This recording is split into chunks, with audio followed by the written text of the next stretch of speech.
पुत्रांचा अंत होणार। मग आता ती वेळ आलेली आहे, तुमच्या या पुत्राच्या हातून त्या तारकासुराचा अंत घडवून आणा। युद्धाची तयारी सुरू झाली। एका बाजूला या छोट्याशा कार्तिकाची देवसेना सज्ज होतीये।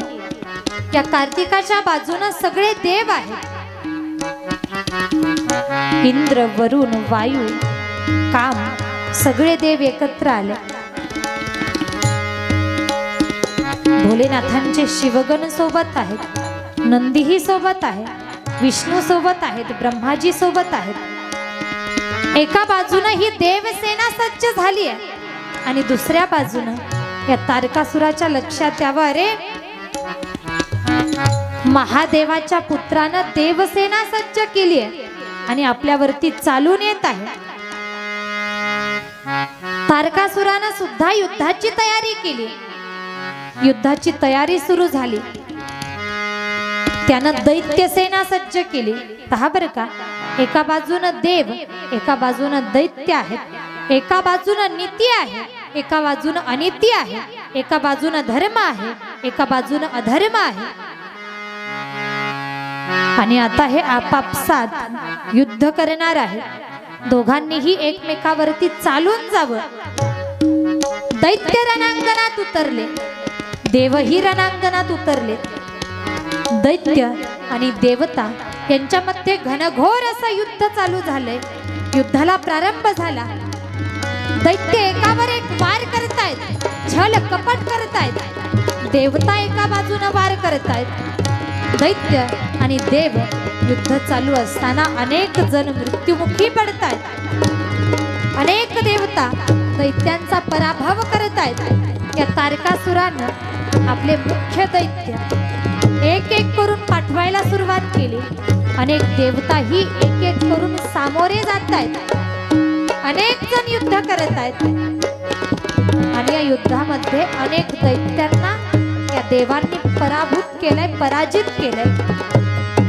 आणि आता जेव्हा सगळे दैत्य पराजित होऊन परतले,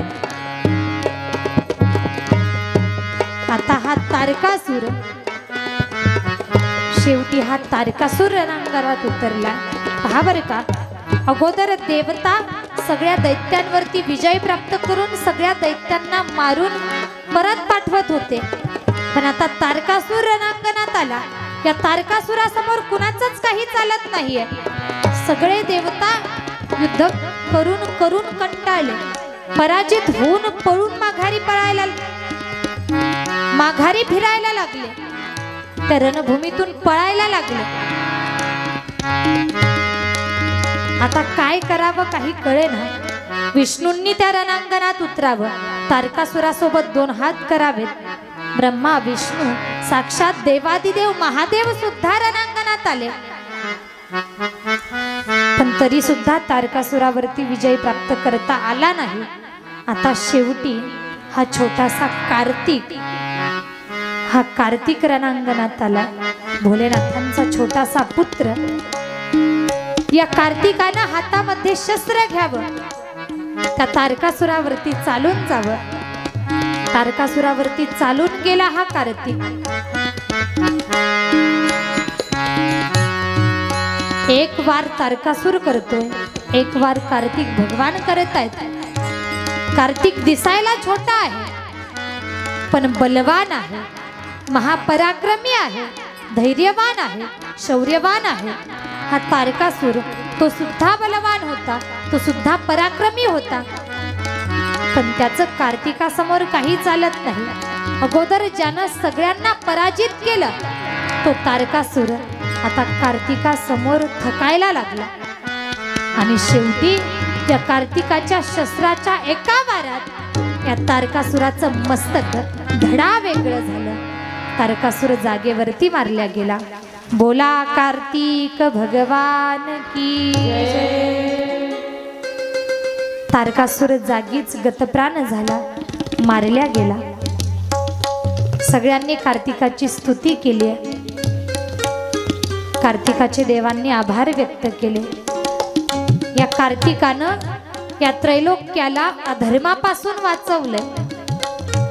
अधर्माची स्थापना ज्या ठिकाणी होत होती, ज्याच्यामुळे होत होती, त्या तारकासुराचा अंत करून पुन्हा एकदा धर्माची स्थापना केली आहे। असा शिवजींचा पहिला पुत्र कार्तिक स्वामी। या कार्तिक स्वामींचं, या कार्तिक भगवंताचं चरित्र आपण पाहिलं। यानंतर आपल्याला गणपती बाप्पांचं चरित्र पाहायचं। गणपती बाप्पांचं चरित्र आपण पाहू, पण त्या अगोदर सगळ्यांनी एकदा उठून उभे राहा बरं, एकदा उठून उभे। अनेक वयोवृद्ध व्यक्ती आहेत, काहींचे हात पाय गळाले असतील, कुणाला मणक्याचा त्रास, गुडघ्याचा त्रास। उठा।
काल कोणाच्या फुगड्या राहिल्या होत्या? पटापट नावं सांगायची. काल आपल्याकडे वेळ कमी होता म्हणून जास्त घेतलं नाही.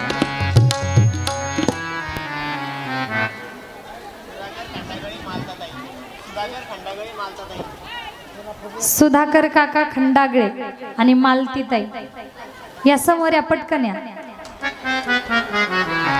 नाचून जोरदार फुगडे होणार आहे. यायच्या आधीच त्यांचं टाळ्याच्या गजरात स्वागत करा.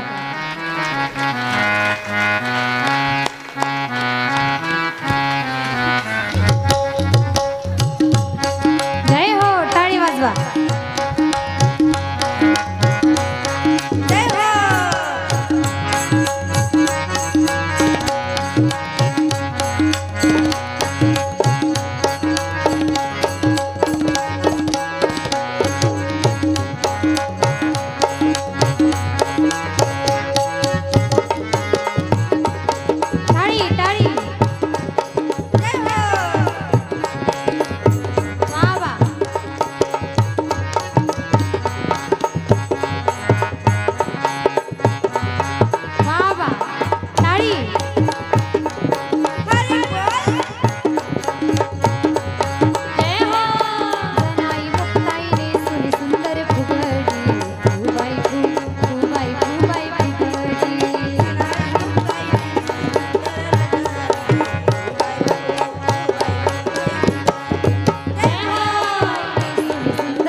दिनकर काका सरोदे सरला ताई या समोर. दिनकर काका टाळी वाजवा बरं काकांसाठी. पटकन उठले.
गजानन काका आणि विद्याताई या समोर या.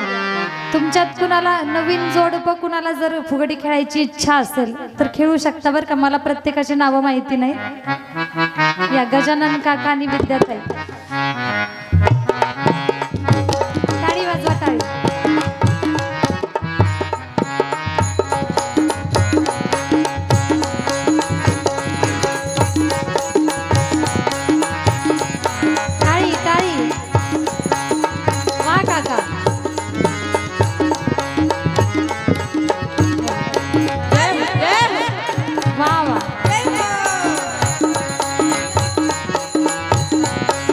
काकी नाच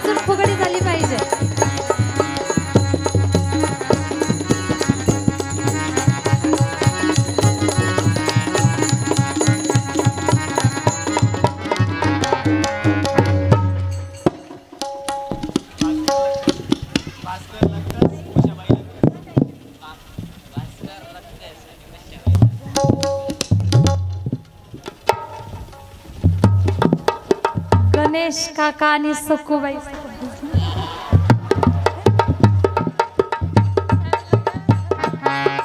कोण असतील ते समोर या.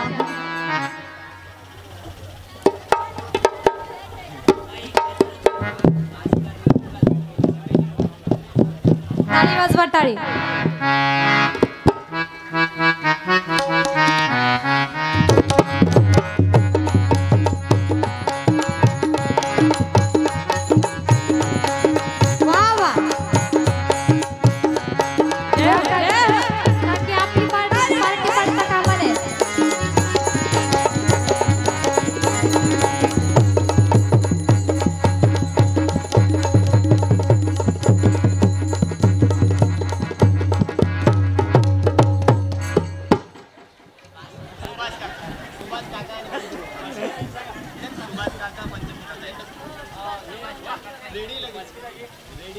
काय नाव का तुमचं? सुभाष काका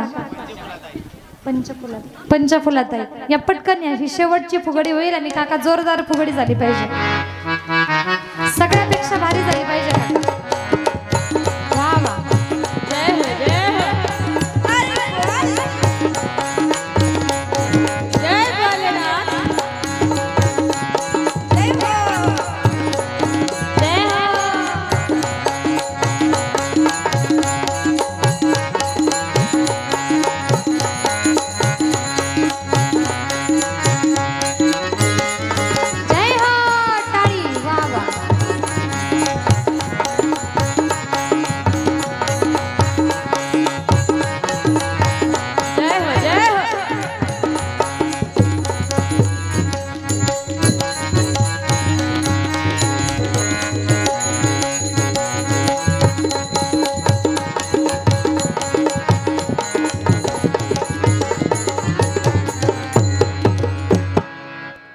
टाळी वाजवा सर्वांनी. एक कालपासून वाट बघत होते.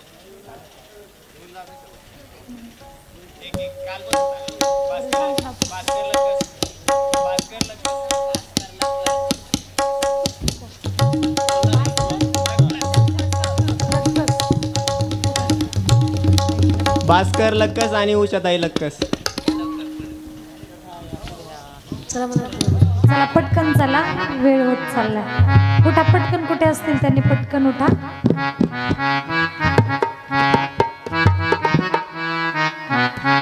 टाळी वाजवा यांच्यासाठी एकदा. वा वा. जय हो.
उमापती महादेव की जय.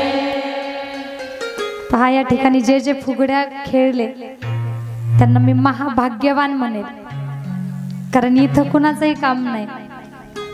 मी पहिल्या दिवशी सांगितलं, या ठिकाणी येण्यासाठी इथं भजनासाठी पुण्यच असावं लागतं, नाहीतर काही जण लाजू लाजूच मेले हो, समोर येतच नाहीत. पहा, आपण कार्तिक भगवंताचं चरित्र पाहिलं. भगवान भोलेनाथांची पहिली संतान, या संतानाची कथा पाहिली. आता भगवान भोलेनाथांची दुसरी संतान, ज्यांना आपण गणपती बाप्पा म्हणतो, या गणपती बाप्पांच्या जन्माची कथा ऐकायची, या गणपती बाप्पांचं चरित्र करायचे, चरित्र ऐकायचे। पहा, सर्वांचं लक्ष आहे, बसा बरं ताट जरा। आता फ्रेश झालात तुम्ही, आता लक्ष देऊन कथा ऐकायची, विनोद सगळा सोडून द्या, कथेकडे लक्ष द्या। पहा, हे गणपती बाप्पा यांचा जन्म कसा झालाय, कशा प्रकारे झालाय विस्तारपूर्वक पाहू। एका वेळेला काय झालं, पार्वती माता स्नान करत होत्या। पार्वती माता स्नान करतायत आणि भोलेनाथ, पहा भोलेनाथांचा स्वभाव, ते काहीही करत असू द्या, कुठेही असू द्या, नामचिंतन करत असतात, रामनामाचं चिंतन करत असतात। आणि रामनामाचं चिंतन करता करता त्या चिंतनामध्ये एवढे तल्लीन होऊन जातात की बाहेर समोर काय चाललंय काही घेणं देणंच नाही, काही लक्षात येत नाही। त्या चिंतनामध्ये मन एकाग्र झालेलं असतं। पार्वती माता स्नान करतायत आणि भगवान भोलेनाथ बाहेरून त्या ठिकाणी आले। भोलेनाथांच्या लक्षात येत नाही किंवा माहिती नाही, पार्वती माता आतमध्ये आहे, स्नान करतायत। भोलेनाथ तसेच आतमध्ये येतात। पार्वती माता सांगतात, स्वामी तुम्ही असे अचानक आत येत जाऊ नका, कुणाला तरी विचारत जा, अचानकपणे अशा आत येत जाऊ नका। भोलेनाथ सांगतात, पार्वती अगं माझा स्वभाव आहे, मला लक्षात राहत नाही, मी चालत राहतो, बाहेर काय चाललंय कुठे चाललोय याचं जास्त भान राहत नाही। तू एक काम कर म्हटले, माझ्या लक्षात राहत नाही ना, तू इथं बाहेर द्वारावरती कुणाला तरी बसव, त्याला सांग कुणालाच आतमध्ये येऊ देऊ नकोस, कुणाला तरी बाहेर बसव। मग दुसऱ्या दिवशी पार्वती माता आपला पुत्र कार्तिक, या कार्तिकाला सांगते की तू द्वारावरती बसायचं, कुणालाही आतमध्ये येऊ द्यायचं नाही, जोपर्यंत मी सांगत नाही तोपर्यंत कुणालाही त्या द्वाराच्या आतमध्ये येऊ द्यायचं नाही, मग तो कोणीही असला तरी चालेल। दुसऱ्या दिवशी कार्तिक भगवान त्या द्वारावरती बसलेले आहेत। कोणीही आलं तर या कार्तिकानं अडवावं, कुणालाही आतमध्ये येऊ दिलं नाही। पण आता मात्र कार्तिकानं आपल्या बापाला पाहिलं, भोलेनाथांना पाहिलं। भोलेनाथ लांबून त्या दरवाजाच्या दिशेनं येत होते, कार्तिकानं पाहिलं, हा कार्तिक आपलं काम सोडून दिलं, आईची आज्ञा सोडून दिली, तसाच पित्याकडे पळत सुटला, तसाच पळत गेला, पळत जाऊन लगेच भोलेनाथांच्या कडेवरती बसला।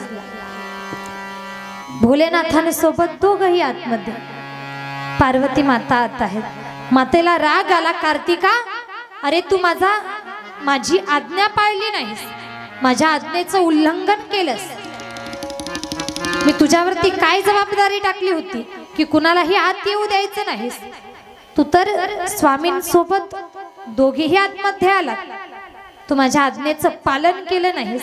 राग आला म्हणून पार्वती मातेनं कार्तिकाच्या त्या छोट्याशा बाळाचे एक सनकन कानाखाली मारले, त्या छोट्याशा लेकराला मारलं। भोलेनाथांना राग आला, पार्वती तू असं का केलं, सगळं लेकरू आहे, त्याला समजत नाही, काही गोष्टी कळत नाहीत, लक्षात राहत नाहीत, एवढ्याशा लेकराला तू मारलंस, तुझी आज्ञा पाळली नाही म्हणून। मग पार्वती हा कार्तिक तुझी आज्ञा पाळत नाही ना, मग ऐक, तुझी आज्ञा पालन करीन असा पुत्र तू निर्माण कर। भोलेनाथांनी सांगितलं, तू तुझ्या अंगावरच्या मळापासून पुत्राची निर्मिती कर। आणि पार्वती मातेनं त्यानंतर आपल्या अंगावरच्या मळापासून पुत्राची निर्मिती केली। अंगावरच्या मळापासून एका छोट्याशा बालकाचा आकार तयार केला। मी एका कथेमध्ये असंच सांगत होते की पार्वती मातेनं आपल्या अंगावरच्या मळापासून पुत्र निर्माण केला। कथा संपल्यानंतर एक छोटंसं लेकरू पहा, लेकरं खूप कलाकार असतात, ते कथा ऐकतात आणि ऐकल्यानंतर अनेक प्रश्न त्यांच्या डोक्यात येत असतात। आता हे लेकरं उत्तर देत आहेत ना, अनेक प्रश्न, वेगवेगळे प्रश्न डोक्यात घुमतात, हे असंच का, ते तसंच का।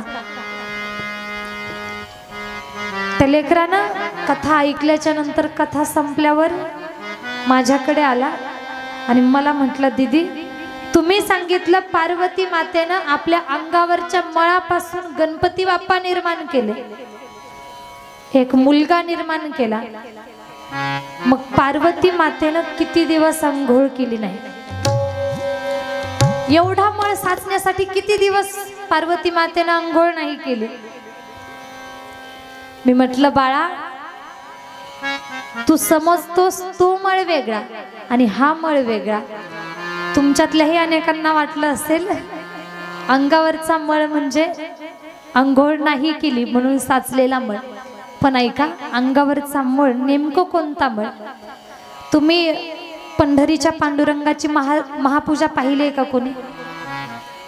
पुरुष वर्ग प्रत्यक्षात नसेल पाहिली, टीव्ही वरती का होईना पाहिली असेल, मोबाईल वरती पाहिली असेल। काय करतात व पूजेच्या अगोदर देवाच्या अंगाला चंदनाचा लेप लावला जातो, ज्याला आपण उटणं म्हणतो। पार्वती मातेनं स्नानाच्या अगोदर आपल्या अंगाला जे उटणं लावलं होतं, लेप लावला होता, तो जो लेप आहे, ते जे उटणं आहे, त्या उटण्यापासून बालकाचा आकार तयार केला होता, बालकाचा आकार बनवला होता। मग आता लक्षात आलं कोणता मळ होता?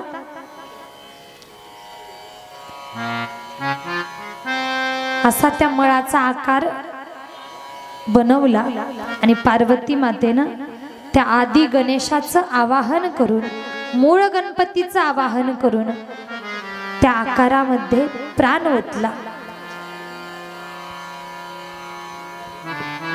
आणि एका छोट्याशा बालकाची निर्मिती झाली। एक छोटस बाळ निर्माण झालं, जन्माला आलं। पहा,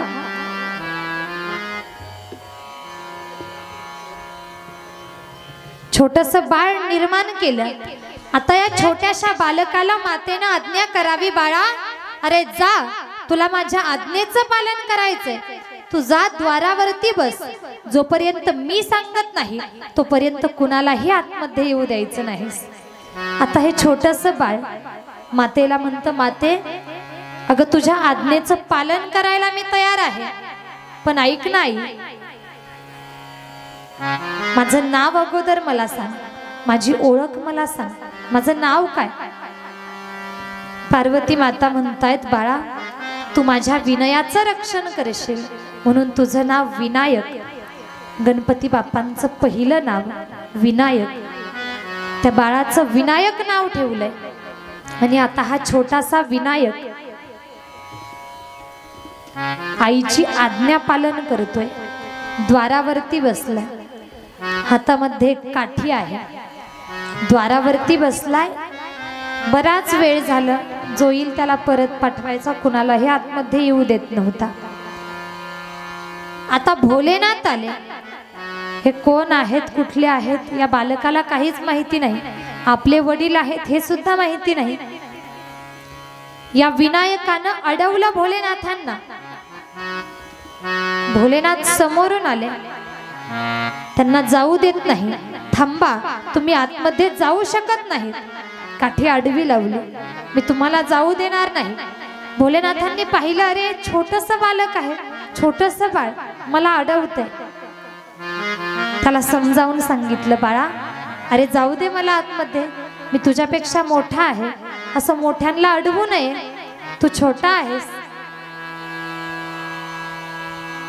पण हा गणपती बाप्पा, हा विनायक ऐकत नाही, आईची आज्ञा आहे, कुणालाच आतमध्ये जाऊ द्यायचं नाही, मी तुम्हाला आतमध्ये जाऊ देणार नाही, तुम्ही वयानं जरी मोठे असले तरी सुद्धा माझ्या आईची आज्ञा आहे की कुणालाही आतमध्ये जाऊ द्यायचं नाही, जोपर्यंत माझी आई सांगत नाही तोपर्यंत आतमध्ये तुम्हाला जाता येणार नाही।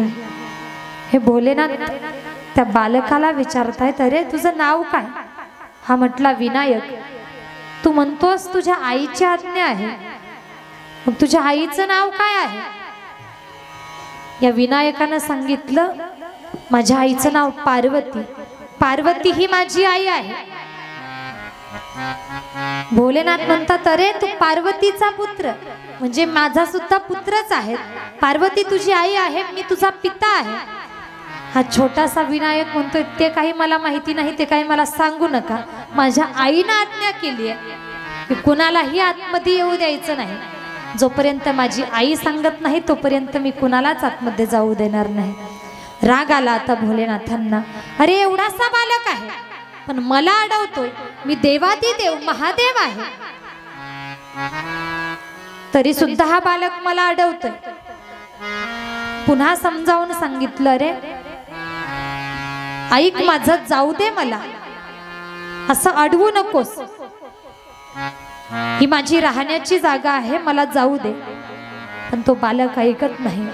उलट तो बालक म्हणायला लागला, तुम्हाला मी जाऊ देणार नाही, आणि तरीही तुम्हाला जायचंच असेल तर अगोदर माझ्यासोबत युद्ध करावं लागेल, मला पराजित करा. जोपर्यंत मी पराजित होत नाही, जोपर्यंत या द्वारावरती मी जिवंत उभा आहे, तोपर्यंत तुम्हाला आतमध्ये जाता येत नाही, मी तुम्हाला जाऊ देणार नाही. माझ्या आईची आज्ञा मी पालन करणार, मरेपर्यंत आईची आज्ञा पाळणार. मला पराजित केल्यानंतरच तुम्ही आतमध्ये जाऊ शकता, युद्ध करा माझ्यासोबत. भोलेनाथ विचार करतात, अरे पाहिलं तर हे छोटंसं लेकरू,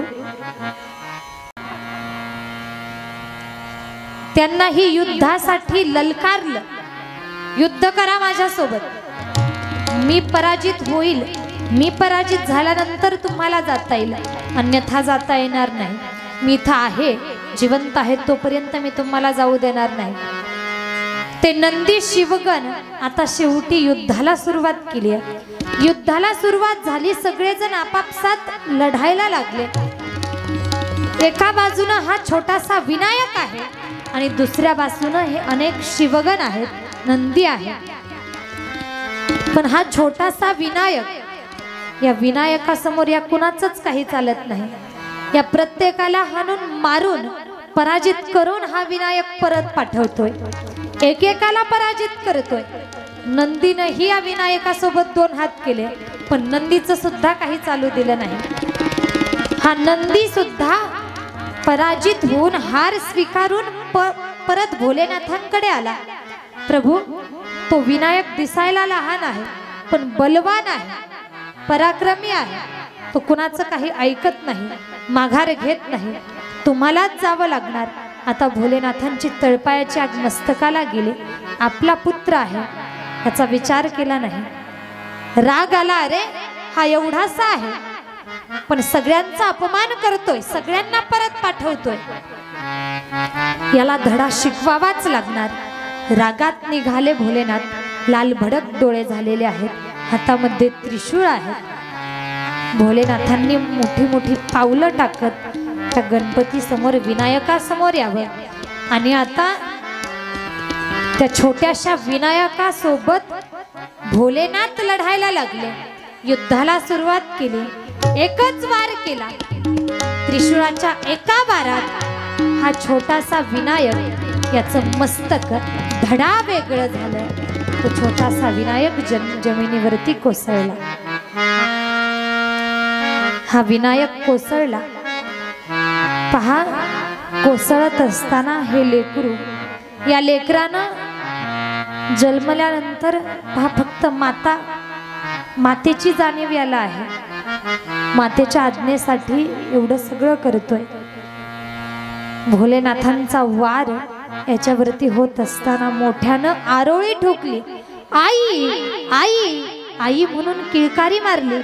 तो आवाज त्यातल्या आईच्या कानावरती गेला. अरे बाहेरून कशाचा तरी ध्वनी येतोय. अनेक शस्त्र, काहीतरी गोंधळ बाहेर चालू आहे.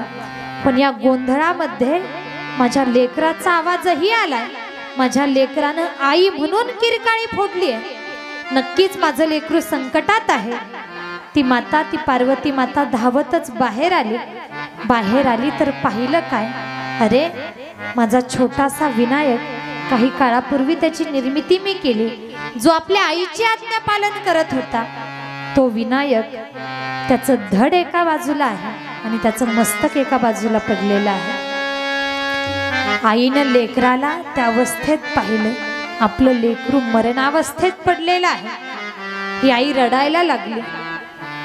लक्षात आलं, आपल्या पतीनं आपल्या लेकराला मारलंय, आपल्या पतीनं आपल्या लेकराला संपवलंय.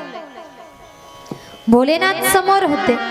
स्वामी, का केलं तुम्ही असं? का केलं? माझ्या लेकराला का संपवलं?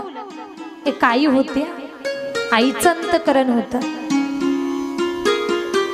पतीला विचारावं, स्वामी काय केलं होतं माझ्या लेकरानं? अहो, ते आज्ञेचं पालन करत होता. माझीच आज्ञा होती की कुणालाही आत येऊ द्यायचं नाही. माझ्या आज्ञेचं पालन तो करत होता. आईची आज्ञा लेकरू पाळत होतं. त्याचं काय चुकलं? आईची आज्ञा पालन करणं हा त्याचा गुन्हा आहे का? हा त्याचा अपराध आहे का? सांगा स्वामी, काय चुकलं माझ्या लेकराचं? माझी आज्ञा पाळण्यासाठी त्यानं तुम्हाला अडवलं, पण ऐका ना, मग एवढ्याशा गोष्टीची शिक्षा, तुम्ही एवढी मोठी शिक्षा माझ्या लेकराला दिली, त्याला संपवलं. अहो, माझं लेकरू छोटस होतं, तुम्ही तर समजूतदार होता ना, तुम्ही जाणकार होता, तुम्ही समजून सांगायचं होतं, तुम्ही माघार घ्यायची होती. माझ्या लेकराला का मारलं स्वामी? माझं लेकरू मला जिवंत पाहिजे. मला माझा विनायक पुन्हा पहिल्यासारखा जिवंत करून द्या. मला विनायकाशिवाय राहणार नाही. स्वामी, माझा विनायक मला परत करा. रडतीये पार्वती माता, हात जोडून विनंती करते, स्वामी माझा विनायक परत द्या. भोलेनाथ सांगतात, पार्वती अगं रडू नकोस, तुझा विनायक आता संपलाय, त्याला आता जिवंत करणं योग्य नाही किंवा जिवंत करता येणार नाही. पार्वती ऐक माझं, रागाच्या भरात मी हे करून गेलो, पण तुझ्या विनायकानं सुद्धा हट्ट सोडला नाही ग. त्यात माझी चुकी तेवढीच त्याचीही चूक आहे. पार्वती, झालं गेलं सोडून दे, सावर स्वतःला. पण पार्वती माता ऐकत नाही स्वामी, माझ्या विनायकाची काहीच चुकी नाही, सगळी चुकी तुमची आहे. माझा विनायक मला परत पाहिजे, काहीही करा, माझा विनायक जिवंत करा. भोलेनाथांच्या लक्षात यावं, आता पार्वती ऐकणार नाही, विनायकाला जिवंत करावं लागणार. त्याच वेळी काही देवतांना नंदीला सांगावं, तुम्ही मृत्यूलोकामध्ये जा, मृत्यूलोकामध्ये जाऊन असं बालक शोधा, जे बालक आपल्या आईपासून दूर झोपलेलं आहे, आपल्या आईपासून लांब झोपलेलं आहे आणि ज्याचं तोंड उत्तरेलं आहे, असं पहिलं बालक तुम्हाला जे सापडेल त्याचं मस्तक छाटून घेऊन या. या सगळ्यांनी मृत्यूलोकात यावं आणि पहिलंच असं बालक दिसलं ते हत्तीचं पिल्लू. एका हत्तीचं पिल्लू आपल्या आईपासून बाजूला झोपलेलं होतं, ज्याचं तोंड उत्तरेला होतं. ते बालक पाहिलं आणि त्या छोट्याशा हत्तीचं मस्तक तोडून घेऊन आले. मस्तक तोडून आणलं आणि ते हत्तीचं मस्तक भोलेनाथांनी या छोट्याशा गणपती बाप्पांच्या धडाला जोडलं. हत्तीचं मस्तक या विनायकाच्या धडाला जोडलं. ते मस्तक जोडून पुन्हा आदि गणेशाचं आवाहन करून त्यामध्ये प्राण ओतला. पुन्हा हा विनायक जिवंत झाला. हा विनायक उठून बसला. पार्वतीला सांगितलं, पार्वती अगं बघ, तुझं लेकरू उठून बसलं. पार्वतीनं त्या लेकराकडे पाहावं तर अरे हे रूप काहीतरी वेगळं आहे. माझा विनायक अगोदर असा नव्हता. माझ्या विनायकाचं रूप खूप गोड होतं. त्याच्याकडे पाहिलं तर पाहतच बसावं, पाहतच राहावं असं त्याचं रूप. पण आता हे आगळं वेगळं रूप. स्वामी असा कसा विनायक तुम्ही बनवला? त्याला हत्तीचं मस्तक जोडलं. स्वामी तुम्ही माझा विनायक जिवंत केला, पण जो विनायक एका देवीचा पुत्र आहे, तुमच्यासारख्या देवादिदेव महादेवाचा पुत्र आहे, अशा या विनायकाला देव कोण मानणार? याला पाहून, याचं हे रूप पाहून सगळेजण याची थट्टा करतील, सगळेजण याची मस्करी करतील. माझ्या लेकराचा सर्वत्र अपमान केला जाईल की तोंड हत्तीचा आहे, धड देवाचा आहे, आणि हे मला सहन होणार नाही. स्वामी माझ्या लेकराचा अपमान नकोय, माझ्या लेकराचा अपमान होता कामा नये. पहा बरं काय लेकराविषयी तिचा किती भाव असतो, किती तळमळ असते. आपल्या लेकराचं सुख आईला अपेक्षित असतं, स्वतःपेक्षा लेकराचा विचार करत असते. या आईनं सांगावं माझ्या लेकराची सगळेजण थट्टा मस्करी करतील. भोलेनाथ म्हणतात पार्वती त्याची तू काळजी करू नकोस, आम्ही सगळे देवता मिळून तुझ्या या विनायकाला अनेक प्रकारचे वरदान देऊ. सर्वात अगोदर भोलेनाथांनी त्या विनायकाला वरदान दिलं.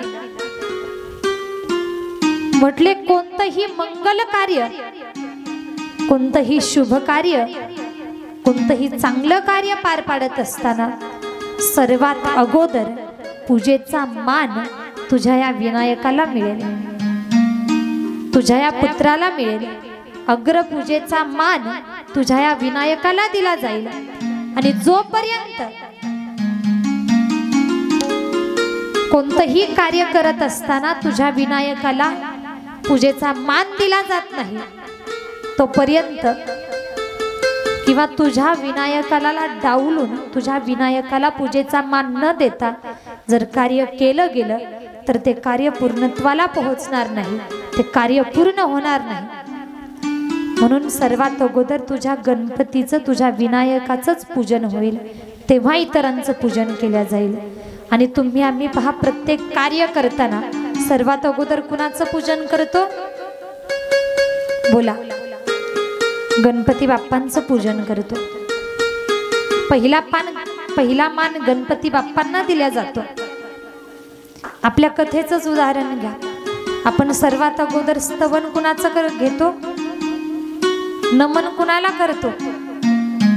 भोलेनाथांच्या अगोदर गणपती बाप्पांना नमन करतो. कारण एवढंच आहे की प्रत्येक शुभ कार्यामध्ये, प्रत्येक चांगल्या कामामध्ये, मंगल कार्यामध्ये पहिला पूजेचा मान हा गणपती बाप्पांना आहे आणि तो दिला पाहिजे. या गणपती बाप्पांना पहिल्या पूजेचा मान मिळाला, पहिले पूजेचे मानकरी झाले. पहा यानंतर अजून एक वरदान दिलं की पार्वती तुझा हा विनायक याला अग्रपूजेचा मान तर मिळेलच, पण त्याचबरोबर हा गणांचा पती होईल. 3 प्रकारचे गण आहेत. एक आहे देवगण, दुसरा मनुष्यगण आणि तिसरा राक्षसगण. हे 3ही गण, या गणांचा पती, या 3ही गणांचा मालक म्हणजे गणपती बाप्पा. गणपती ही एक पदवी आहे, पद आहे. गणांचा पती होईल असं वरदान दिलं. म्हणून आपण गणपती बाप्पांना गणपती म्हणतो, या विनायकाला गणपती या नावानं उल्लेख करतो. हाच पार्वतीचा पुत्र, भोलेनाथांचा पुत्र. या गणपती बाप्पांचं आपण एकदा भजन करू. सर्वांनी मिळून भजन करायचं. पार्वतीच्या बाळा, पार्वतीच्या बाळा तुझ्या पायात बाळा पुष्पहारांच्या घातल्यात माळा. कशाचा आवाज तरर झाला ना गणपती माझा नाचत आला. कशाचा आवाज तरर झाला ना गणपती माझा नाचत आला. कशाचा आवाज तरर झाला ना गणपती माझा नाचत आला. कशाचा आवाज तरर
आता मी पुढे भजन म्हणते, तुम्ही मागं म्हणायचं. तयारी आहे सर्वांची? एकदा पुरुष म्हणतील, एकदा महिला म्हणतील. पाहू आपण कुणाचा आवाज मोठा येतोय बरं का. सुरुवातीला महिला म्हणतील, नंतर पुरुष म्हणतील.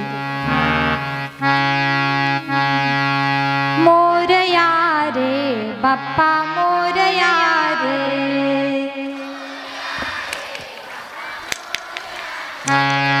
मोरया रे बाप्पा मोरया रे,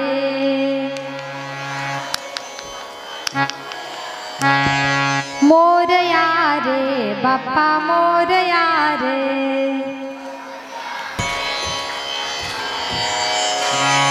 मोरया रे बाप्पा मोरया रे,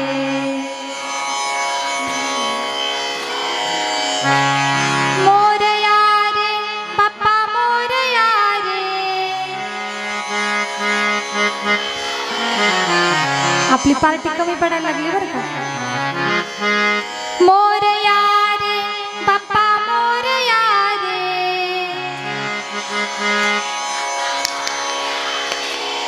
मोरया रे बाप्पा मोरया रे. वाह वाह. मोरया रे बाप्पा मोरया रे. वाह, टाळी वाजवा त्यांच्यासाठी. आपला आवाज इथं नाही निघत, आपला आवाज घरी निघतो भांडण चालू असताना. थांब, पाहतेच तुझ्याकडं. घरी कोण कुणाला बोलू देत नाही हो. बोला, घरी कुणाचा आवाज मोठा असतो? इथं आम्हाला लाज वाटते, बरोबर ना. सगळ्यांनी मिळून एकदा जोरदार भजन करायचं, सगळे मिळून.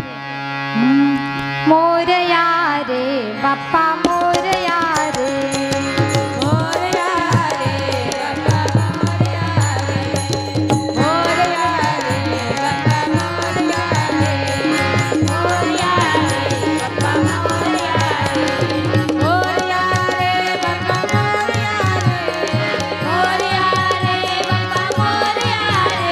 मोरया रे बाप्पा मोरया रे, मोरया रे बाप्पा मोरया रे,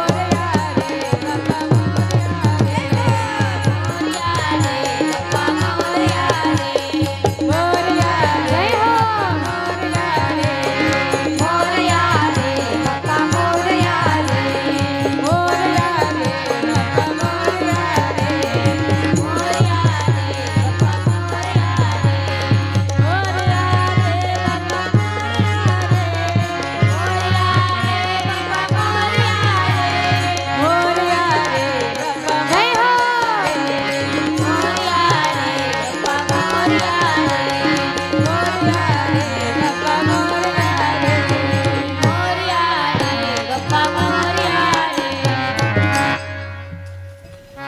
उमापति महादेव की जय. भगवान भोलेनाथांच्या दोन संतानांची कथा आपण पाहिली. यानंतर ज्या तारकासुराचा अंत कार्तिक स्वामींनी केलाय, त्या तारकासुरांच्या मुलांची कथा आपल्याला ऐकायची. पहा, जेव्हा कार्तिकाच्या हातून तारकासुराचा अंत झाला, आपल्या पित्याला देवांनी मारलं, म्हणून सूड घेतला पाहिजे, बदला घेतला पाहिजे या भावनेनं तारकासुराचे 3 मुलं, त्याची 3 संतान. पहिला मुलगा आहे तारकाक्ष, दुसरा आहे विद्युन्माली आणि तिसरा आहे कमलाक्ष. हे जे 3 मुलं आहेत, तारकासुराचे 3 मुलं, आपल्या पित्याचा देवांनी अंत केला, आपल्या पित्याला मारलं. मग आता आपण सूड घेऊ, सूड घ्यायचाय, मग सामर्थ्याची प्राप्ती करावी लागणार. तेवढी ताकद, तेवढं सामर्थ्य, तेवढी शक्ती, तेवढं बल आपल्याकडे असावं लागणार. मग या तिघांनी तपाला सुरुवात केली. लक्ष समोर द्या. हे बाळा बस खाली.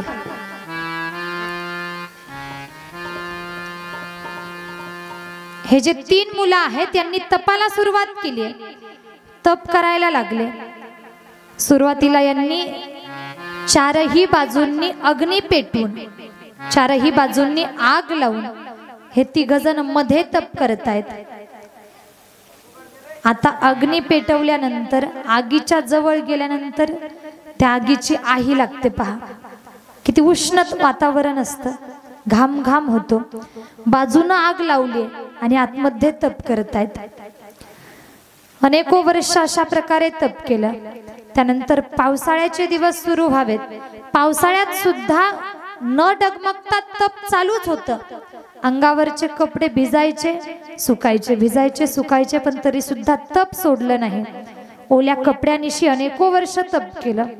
थंडीच्या दिवसात या 3घांनी थंडगार पाण्यामध्ये, नदीमध्ये थांबून, नदीमध्ये उभा राहून तप केलं थंडीच्या दिवसात. त्यानंतर 100 वर्ष एवढं करूनही देव प्रसन्न होत नाही. 100 वर्ष एका पायावरती उभा राहून तप केलं तरी देव प्रसन्न होत नाही. तिथून पुढे 1000 वर्ष जमिनीवरती डोकं आणि पाय वरती, खाली डोकं वरती पाय, अशा अवस्थेत तप केलं. काही काळ एका हातावरती उभा राहून तप केलं. दैत्य होते हे सगळे, वरदान प्राप्तीसाठी एवढं सगळं करत होते. अशा प्रकारे यांनी तप करावं. आता अशा वेगवेगळ्या प्रकारे खडतर तप केलं. शेवटी देवालाही दर्शन द्यावं लागलं. ब्रह्मदेव प्रगट झाले. ब्रह्मदेवांनी प्रगट व्हावं, मागा.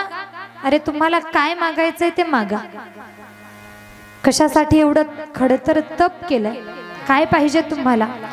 या 3घांनी सांगावं, आम्हाला अमरपद पाहिजे, आम्हाला अमर बनवा, आम्हाला मरण नकोय. त्रैलोक्यावरती विजय मिळवायचा आहे म्हणून अमरपद मागतायत. ब्रह्माजी सांगतायत, मी तुम्हाला अमरपद देऊ शकत नाही. कोणालाही आजपर्यंत अमरपद दिलं नाही. तुम्ही तुमचं मरण अटीमध्ये बांधून घ्या. विशिष्ट अशी काहीतरी अट मांडा. अटीमध्ये मरण बांधून घ्यायला सांगितलं. या 3घांनी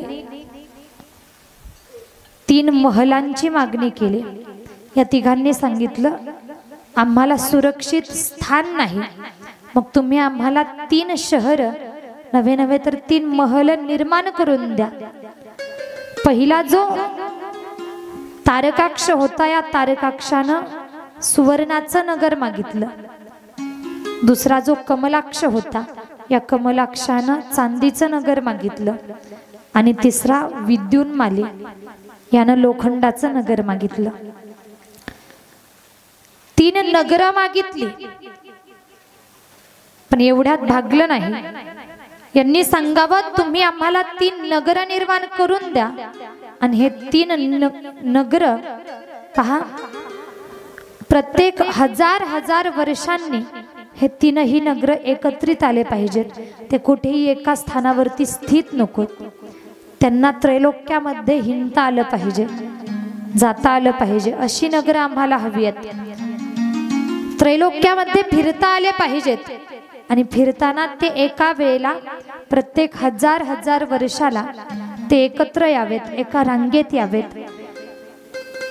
जेव्हा ते एकत्र येतील, ते एकत्र आल्यानंतर अभिजित मुहूर्त असताना, चंद्रपुष्य नक्षत्रात स्थित असताना, आकाशातून निळा पुष्करावर्त मेघांची छाया पडलेली असताना, निळे मेघ त्या मेघांची छाया पडलेली असताना, अशा अवस्थेत जर भगवान भोलेनाथ, अटी काय काय आहेत बघा बरं का. अशा अवस्थेत जर भगवान भोलेनाथ देवतांचा रथ करून, देवतांच्या रथावरती बसून येऊन धनुष्यबाण चालवतील. त्यांनी जर धनुष्यबाण चालवला तर त्यांच्या हातून ते नगर नष्ट व्हावेत, अन्यथा कोणाच्याही हातून नगरांचा नाश होऊ नये आणि त्या नगरांमध्ये आम्ही वास करू, आमचा शत्रू त्या नगरात येता कामा नये. वरदान कसं मागितलंय पहा, डोकं किती चालवलंय. 3 अशी नगर मागितलीत, 3 धातूंपासून बनलेली. त्याचबरोबर शत्रूला त्यात प्रवेश करता येऊ नये हेही वरदान आहे. त्यानंतर प्रत्येक हजार वर्षाला ते नगर एका रांगेत यावीत आणि जेव्हा ते नगर एका रांगेत येतील, एका रांगेत आल्यानंतर जेव्हा चंद्र पुष्प नक्षत्रात आहे, पुष्य नक्षत्र चालू आहे, अशा वेळेला जेव्हा आकाशामध्ये निळे मेघ आलेले आहेत, आकाशामधल्या निळ्या मेघांची छाया, त्यांची सावली त्या नगरांवरती पडलेली आहे. लक्ष द्या, नगरांवरती सावली, पुष्प नक्षत्र चालू, एका रांगेत आलेले. अशा स्थितीत जर भगवान भोलेनाथ जे काही सगळे देवता आहेत, या देवतांचा रथ बनून त्यांच्यावरती स्वार होऊन आले आणि भोलेनाथांचं शस्त्र कोणतं आहे? त्रिशूळ. यांना माहिती होतं भोलेनाथांनी आजपर्यंत कधी धनुष्यबाण चालवला नाही. जे त्रिशूळानं शत्रूचा नाश करतात, म्हटले ते धनुष्यबाण कधी हातात घेणार आणि कधी चालवणार. म्हणून मागितलं की त्यांनी धनुष्यबाण हाती घेऊन आपल्या बाणानं जर त्या या त्रिपुरावरती, त्रिपुर म्हणजे 3 पुर, 3 नगर, या त्रिपुरांवरती एकदाच वार केला तर कदाचित त्यांच्या हातून या त्रिपुरांचा नाश व्हावा, हे 3 शहर नष्ट व्हावेत. अनेकांच्या डोक्याच्या वरूनही जात असेल. लक्ष देऊन ऐकलं तर लक्षात येईल. असं होतं तरी सुद्धा आपला देव आपल्याला काही संपवणार नाही, म्हणून आपला विनाश होऊ शकत नाही. आता आपण अमर झालो. या तारकासुरांचं वर्तन बिघडायला लागलं, अन्याय अत्याचार वाढायला लागला. सर्वत्र सगळीकडे अधर्माची स्थापना व्हायला लागली. सगळेजण त्रासून गेलेत, सगळे देवी देवता मनुष्य. सगळ्यांनी याच्या त्रासाला कंटाळावा आणि एकदा सगळे देवता, सगळेजण मिळून श्रीहरींकडे येत आहेत, विष्णूंकडे येत आहेत. प्रभू, या 3 दैत्यांनी सर्वत्र हाहाकार माजवला, सर्वत्र अन्याय अत्याचार वाढत चाललाय, हे कुठंतरी थांबवलं पाहिजे, काहीतरी करा. तेव्हा भगवान विष्णूंनी अरिहन नामक एका पुरुषाची निर्मिती केली. अरिहन नामक एक पुरुष निर्माण केला. त्या पुरुषाची निर्मिती केली कशासाठी? तर हे जे 3 दैत्य शिवभक्त होते, कुठेतरी यांच्याकडून शिवभक्ती सुटावी आणि काहीतरी अपराध घडावा. जर अपराध घडलाच नाही तर भोलेनाथ यांना शिक्षाही करणार नाही आणि भोलेनाथांनी जर यांना शिक्षा केली नाही, भोलेनाथांनी यांना मारलं नाही तर दुसरा कोणी यांना मारूही शकत नाही. यांच्याकडून अपराध घडला पाहिजे, भोलेनाथांची उपासना थांबली पाहिजे. मग त्या अरिहनानं काहीतरी लीला करून यांच्याकडून अपराध करून घेतला किंवा यांची बुद्धी भ्रमित केली. अगोदरचेच दैत्य होते, अन्याय करतायत, पण शिवजींची उपासना चालू आहे. आता शिवजींची उपासना बंद झाली, सगळं काही बंद झालं आणि आता हेच देवी देवता सगळेजण भोलेनाथांपर्यंत येऊन पोहोचले.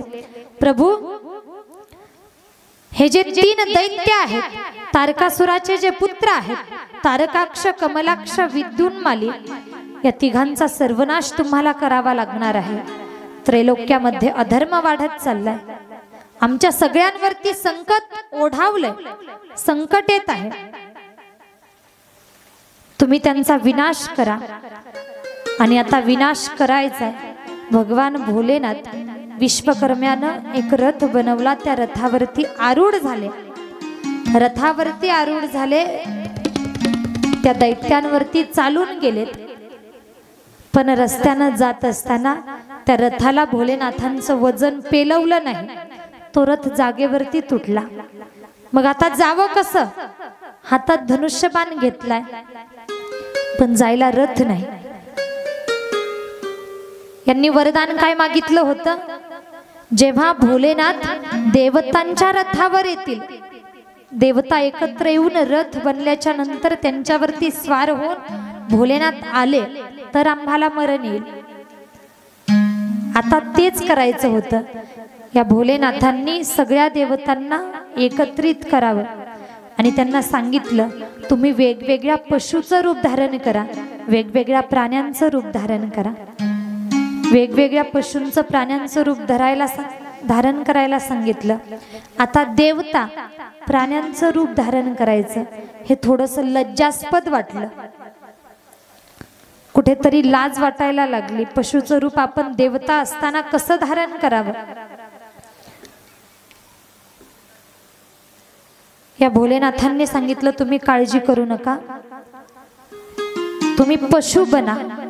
पशु बनल्याच्या नंतर त्या पशुत्वातून मुक्त होण्याचा उपाय सुद्धा मी तुम्हाला सांगणार. तुम्ही पशु बना, एकत्रित येऊन तुमच्यापासून एक रथ बनवला जाईल, त्या रथावरती मी आरूढ होईल. तुम्ही पशु, मग मी तुमचा पती बनून. पहा, पशुपती, पशुपतीनाथ हे नाव आपण ऐकतो किंवा व्रतही आपण करतो. पशुपतीचे सोमवार महिला मंडळ करताना तुम्ही अनेकदा व्रत. या पशुपतीची निर्मिती कशी झाली हे आत्ताच्या कथेतून ऐकायचंय. हो द्या, थोडासा वेळ झाला तरी काही हरकत नाही, पण ह्या कथा तुम्हाला लक्षात आल्या पाहिजेत. पहा, देवतांना सांगितलं, तुम्ही पशुचं रूप धारण करा, वेगवेगळ्या रूपात या आणि तुमच्यापासून एक रथ बनवा. सगळ्या जणांनी पशुचं रूप धारण केलं, वेगवेगळे प्राणी बनले, वेगवेगळे पशु बनले, एकत्रित आले, रथ बनवला गेला. त्या रथावरती हे भगवान भोलेनाथ आरूढ झाले. हातामध्ये धनुष्यबाण घेतला आणि जेव्हा भोलेनाथ आरूढ झाले, पहा बरं का, हे रुद्र असणारे भोलेनाथ, हे रुद्र आता त्या पशूंच्या रथावरती आरूढ झाल्यानंतर यांना नवीन नाव प्राप्त झालं, ते म्हणजे पशुपती. बोला पशुपती भगवान की जय. ज्यांना आपण पशुपतीनाथ म्हणतो. त्याचबरोबर देवतांना वरदानही देऊन गेले, जे भक्त या पशुपती रूपात माझं पूजन करतील, माझी उपासना करतील, आराधना करतील, व्रत उपवास करतील, त्या प्रत्येक जीवाचं मी कल्याण करणार, त्या प्रत्येक जीवाची इच्छा मी पूर्ण करणार. पशुपती रूप धारण केलं, त्या देवांच्या रथावरती स्वार झाले, हातामध्ये धनुष्यबाण घेतला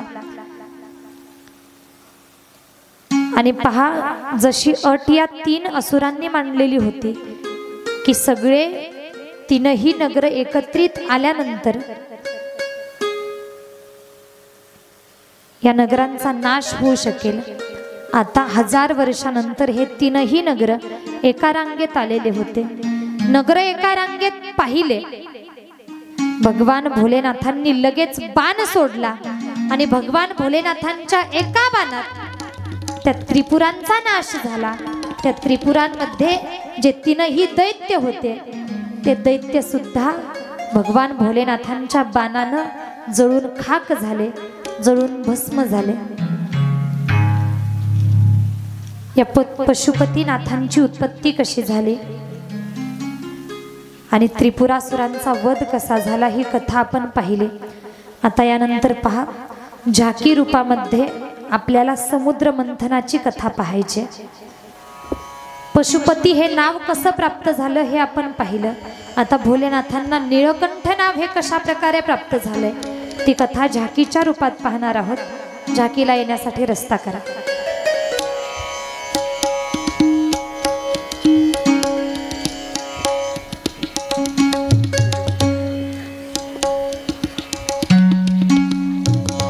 पहा, एक जण जाऊन झाकीला घेऊन या. लक्ष समोर द्या. एका वेळेला पहा, दुर्वासा ऋषी प्रवास करत होते. दुर्वासा ऋषी प्रवास करत असताना त्यांना रस्त्यात इंद्राची भेट झाली. इंद्राची भेट झाली, दोघांनाही आनंद झाला. प्रसन्न होऊन आनंदित होऊन दुर्वासा ऋषींनी आपल्या गळ्यातली मोत्याची माळ ही इंद्राला भेट म्हणून दिली. इंद्राला भेट म्हणून माळ दिली. इंद्रानं त्या माळेचा स्वीकार केला. पण जेव्हा दुर्वासा ऋषी तिथून बाजूला निघून गेले, पुढे निघून गेले, मागोमाग इंद्रानं त्या माळेचा अपमान केला. ती माळ आपल्या हत्तीच्या अंगावरती फेकून दिली. फेकलेली माळ तिथंच थांबा. फेकलेली माळ ती हत्तीच्या पायाखाली तुडवल्या गेली. ती माळ हत्ती तुडवली गेली आणि तसाच इंद्र पुढे निघून गेला. काही काळानंतर दुर्वासा ऋषी पुन्हा त्याच मार्गाने येत होते. त्याच मार्गाने येताना त्यांना त्या माळेचे काही मोती खाली पडलेले दिसले. मोती पाहिले, लक्षात आलं, अरे हे तर आपण इंद्राला दिलेल्या माळीचे मोती आहेत. इंद्रानं आपण दिलेल्या माळेचा अपमान केला, आपला अपमान झालाय. इंद्राला दुर्वासा ऋषींनी शाप दिला. इंद्रा, अरे ज्या 3 लोक 14 भुवनांचा तुला अहंकार आहे, तुला गर्व आहे, ते 3 लोक 14 भुवन तुझ्याकडून हिरावून घेतले जातील. शाप दिला. आणि ही बातमी दैत्यांच्या लक्षात आली. इंद्राला शाप आहे, इंद्राला शाप दिला, ही आपल्याकडे खूप मोठी संधी आहे. आता आपण स्वर्गावरती आक्रमण करू आणि या इंद्राची सत्ता हिरावून घेऊ, याची सत्ता जिंकून घेऊ. सगळे दैत्य, सगळे राक्षस स्वर्गावरती आक्रमण करण्याच्या तयारीत होते. आता देवतांच्याही लक्षात आलं, अरे आता आपल्यावर संकट ओढावणार आहे, विष्णूंकडे जावं. प्रभू, असं असं संकट आलंय, या संकटातून वाचवा आम्हाला. भगवान विष्णू सांगतात, राजन, तुम्ही सगळ्या देवांना एकत्रित करून एक कार्य करा, समुद्र मंथन करा. ओम नमः शिवाय, हर हर भोले, नमः शिवाय.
समुद्र मंथन ही काही सोपी गोष्ट नाही.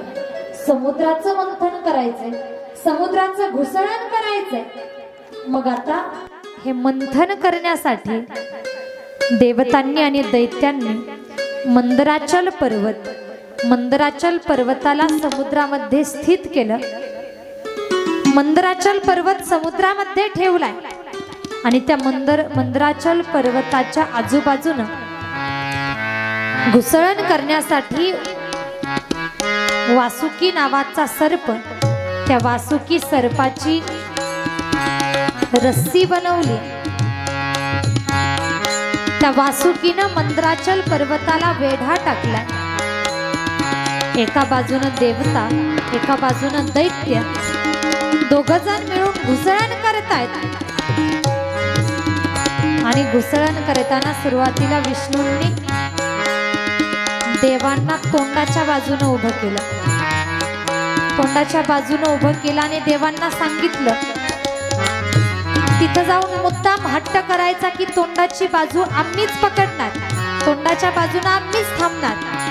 मग दैत्य बरोबर तुमच्याकडे हट्ट करतील किंवा म्हणतील की या तोंडाच्या बाजूने नक्कीच काहीतरी हित आहे, त्यांचा काहीतरी फायदा आहे, आम्हाला तोंडाची बाजू पाहिजे. म्हणून हे दैत्य हट्ट करतील आणि तोंडाची बाजू घेतील. या दैत्यांनी विचार करावा, अरे देवता तोंडाच्या बाजूने उभा राहिले, हट्ट करतायत, तोंडाच्या बाजूने घुसळण करतायत. आणि देवता नेहमी फायद्याचाच विचार करतात, नेहमी स्वार्थाचा विचार करतात.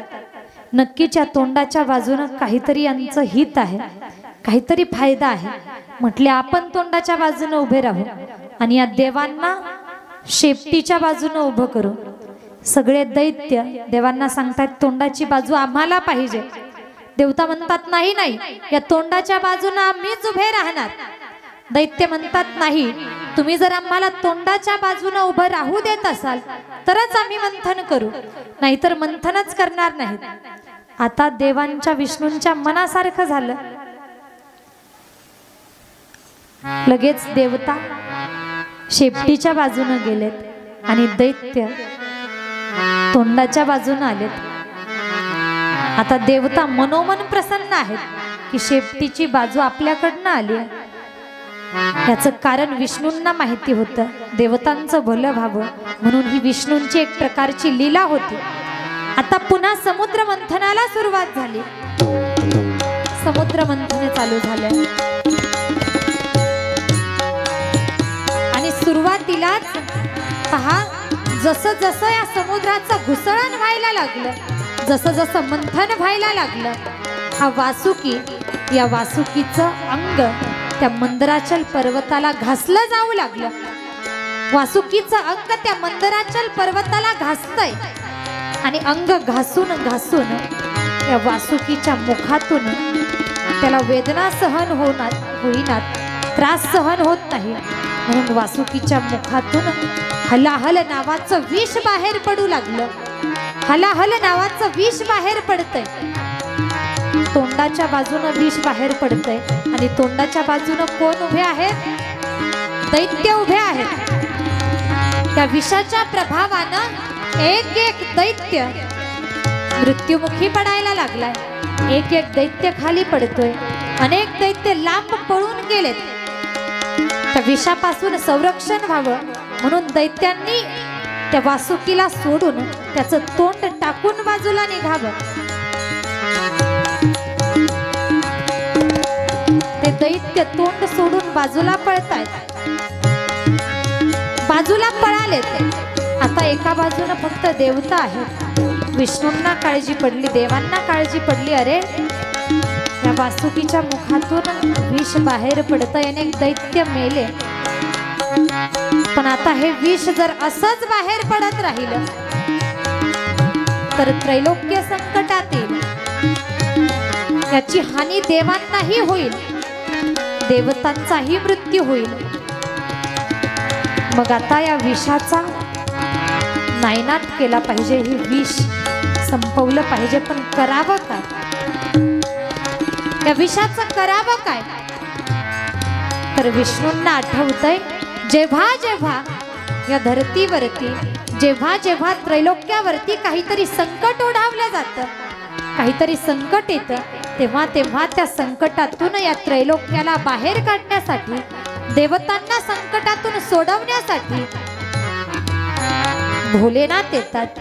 आणि भोलेनाथ हे देवादिदेव महादेव जगताचं हित करतात, संकटातून सोडवतात. विष्णूंनी भोलेनाथांकडे यावं, विनंती करावी, प्रभू समुद्र मंथन चालू केलंय, विनंती करतायत. प्रभू वासुकीच्या मुखातून हलाहल नावाचं विष बाहेर पडतंय.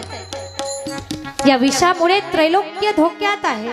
प्रभू काहीतरी करा, या त्रैलोक्याला संकटातून सोडवा. प्रभू तुम्ही या विषाला ग्रहण करा। हे विष प्राशन करण्याची क्षमता तुमच्या एकट्यामध्ये आहे। तुम्ही देवादिदेव आहात, तुम्ही महादेव आहात। हे विष प्राशन करा आणि या जगताचं कल्याण करा, या जगाचं हित करा। विष्णूंचं ऐकलं भोलेनाथांनी, विष्णूंचं भोलेनाथांनी ऐकलं आणि आता भोलेनाथ हे विष प्राशन करण्यासाठी निघणार। अडवलं पार्वती मातेनं अडवलं, स्वामी थांबा, जाऊ नका। हे देवता कपटी आहेत, स्वार्थी आहेत। ते नेहमी स्वतःचं हित पाहतात। जेव्हा चांगलं काहीतरी असतं तेव्हा ते स्वतःकडे ठेवून घेतात आणि जेव्हा संकट येतं तेव्हा तुम्हाला बोलवतात। चांगल्या चांगल्या वस्तू स्वतःकडे ठेवून घेतात आणि जेव्हा हे विष ज्यानं सगळ्याचा अंत होईल, हे विष तुम्हाला प्राशन करायला सांगतायत। स्वामी जाऊ नका। हे विष प्राशन केल्यानंतर तुमचा जीव जाण्याची सुद्धा शक्यता आहे। तुम्ही विष प्राशन करू नका। अडवलं पार्वती मातेनं।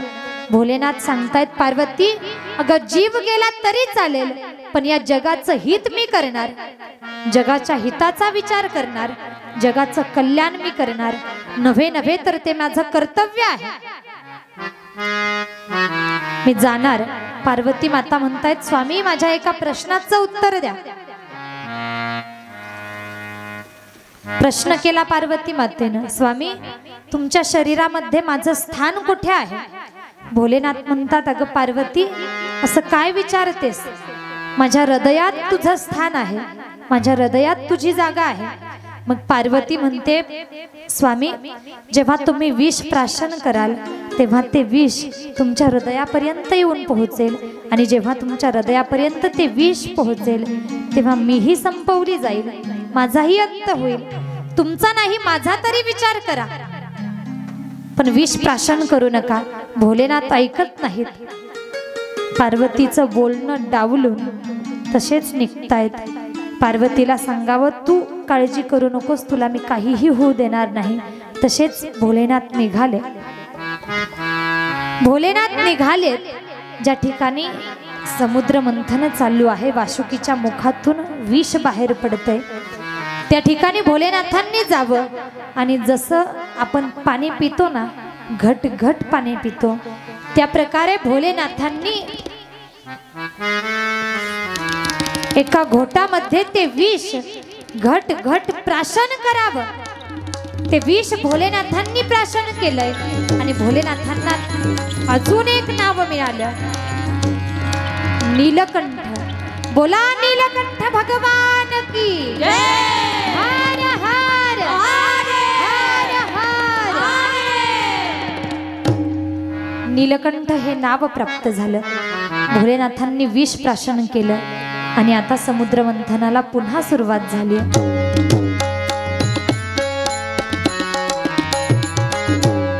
रस्ता करा।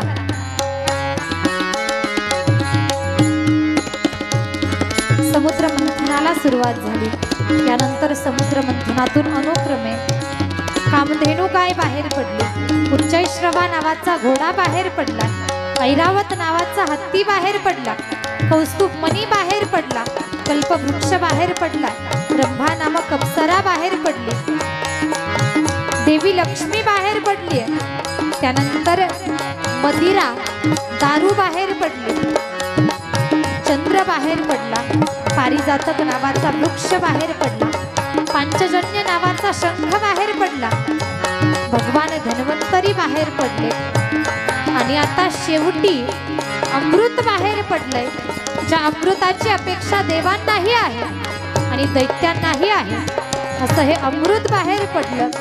जेव्हा अमृत बाहेर पडलं, देवता आणि दैत्य दोघांनीही समुद्र मंथन ते सोडून दिलं, वासुकीला सोडून दिलं आणि आता अमृताचा कलश त्या अमृतासाठी भांडायला सुरुवात केली।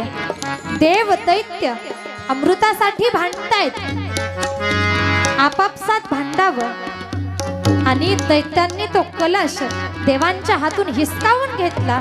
हिसकावून घेऊन हे दैत्य पळून जाऊ लागले. विष्णूंच्या लक्षात आलं, अरे दैत्य अमृत कलश घेऊन पळतायत. आता हा कलश कसा तरी त्यांच्या हातून सोडवला पाहिजे. भगवान विष्णूंनी मोहिनी रूप धारण केलं. भगवान विष्णू मोहिनी रूपात प्रगट झालेत.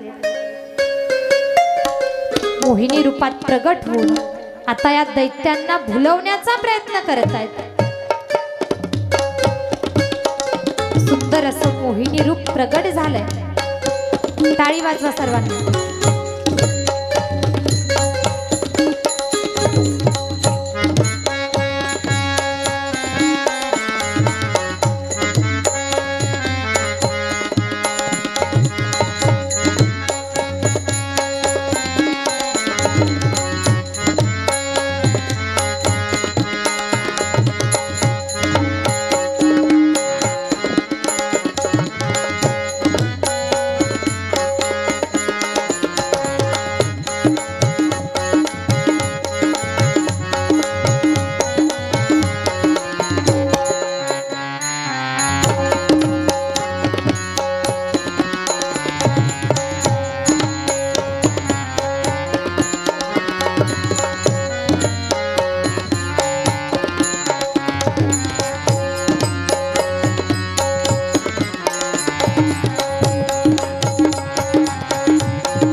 भगवान विष्णू आहेत. मोहिनी रूपात प्रगट झाले.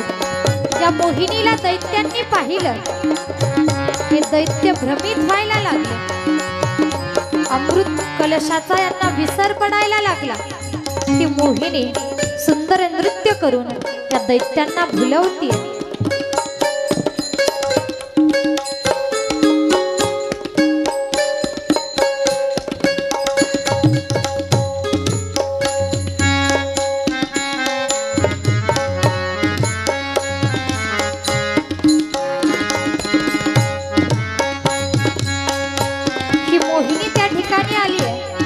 हे दैत्य पूर्णपणे भ्रमित झाले. अमृत कलश त्या कलशाला विसरले आणि त्या मोहिनीच्या मागोमाग धावायला लागले. मोहिनीच्या मागोमाग धावतायत. हातात कलश आहे पण त्या कलशाचं भान नाही. त्या मोहिनीनं लगेच काहीतरी प्रयत्न करून नृत्य करता करता तो कलश हाती घ्यावा. तो कलश हाती घेतला. या दैत्यांना काहीच भान राहत नाही.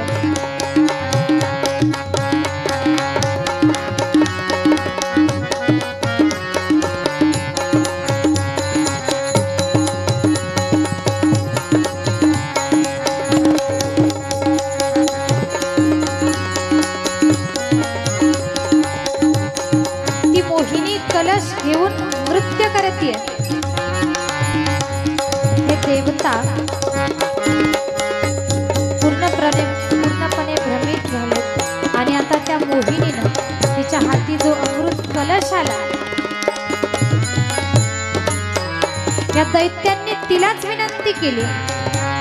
ही कोण होती, कुठली होती, या दैत्यांना माहिती नव्हतं. त्यांना माहिती नव्हतं की ही भगवान विष्णूंची लीला आहे. हे म्हटले, देवता आणि दैत्य आमच्या दोघांमध्ये अमृत कलशासाठी भांडण लागलंय ना, तर आता तू आमच्या दोघांमध्ये या अमृताची वाटप कर. अमृत वाटून दे. तिच्याही मनासारखं झालं. तिनं देव आणि दैत्य दोघांनाही रांगेत उभं केलंय आणि आता ही मोहिनी अमृत वाटतीये पण हिनं दैत्यांना मदिरा वाटली. हे दैत्यांच्या लक्षात येत नाही की ही मोहिनी आपल्याला मदिरा देतीये, आपल्याला दारू देतीये. मोहिनीनं दिलेलं मद्य की मदिरा हे दैत्य प्राशन करतायत. आनंदानं यांना वाटतंय अरे अमृतच आहे, मदिरा प्राशन करावी. आता या मोहिनीनं देवांकडे जावं. देवांकडे गेली. देवतांना अमृत देतीये.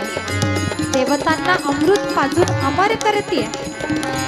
आणि तेवढ्यात एका दैत्याच्या लक्षात आलं की भगवान विष्णूंची लीला आहे. तो दैत्य त्या देवतांच्या रांगेमध्ये उभा राहिला.